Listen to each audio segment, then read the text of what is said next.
Hi, this is Tony Gondola from the New Mexico Museum of Space History in Alamogordo. It's my pleasure to welcome you to the next production in our Virtual Rocketeer Academy series. Enjoy! The world of amateur astronomy has come a long way in the last 50 years. Back then, most hobbyists used their eyes to observe the universe, and the telescopes used were typically in the 6 to 10 inch range. Photography through a telescope was possible, but challenging to say the least. Remember, digital imaging didn't exist at the amateur level, so all imaging was accomplished using film. If you were photographing the moon or the planets, it was very hit or miss, as you were limited to single exposures.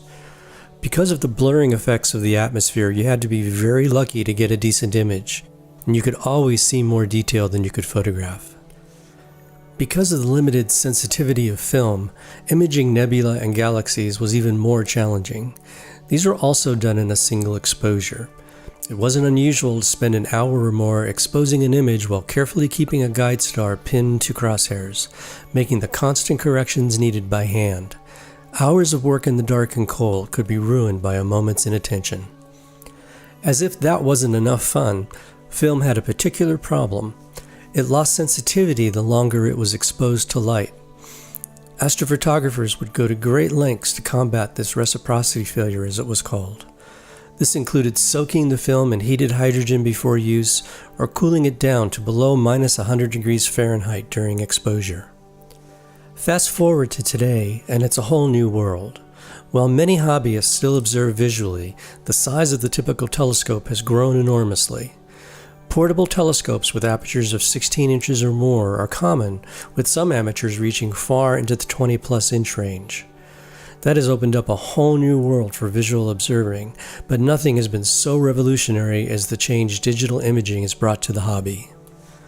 Using consumer-grade digital SLRs, the astrophotographer of today can create stunning images that would rival the work of professional observatories of the past.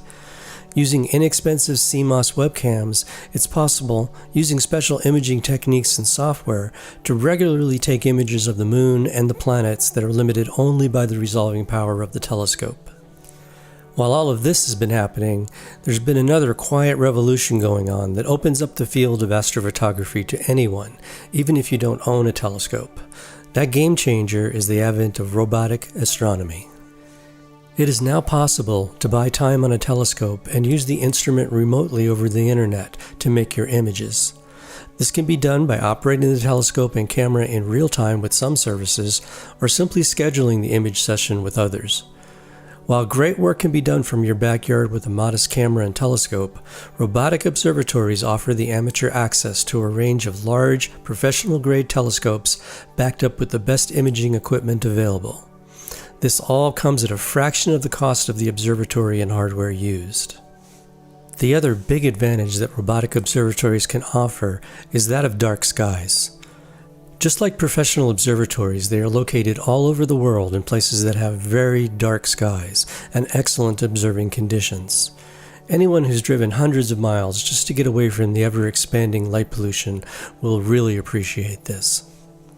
Many of these observatories are located in the southern hemisphere, opening up access to objects that are never visible from the northern latitudes. Robotic observatories give you the ability to use the finest equipment located in some of the best observing locations in the world at a fraction of the cost of ownership. Now that's revolutionary. Here's a listing of the major robotic observatories available to the public as of June 2020.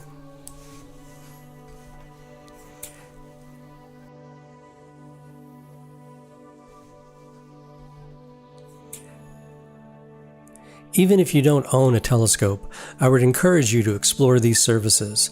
It can be a lot of fun and a great learning experience for students. If you're already an experienced astrophotographer, integrating the use of robotic observatories will enhance what you already do and greatly expand the possibilities of the hobby. Well, I hope you've enjoyed our latest production in our Virtual Rocketeer Academy. Be sure to check back at this location for new productions and updates. And for now, stay home, stay safe, stay curious.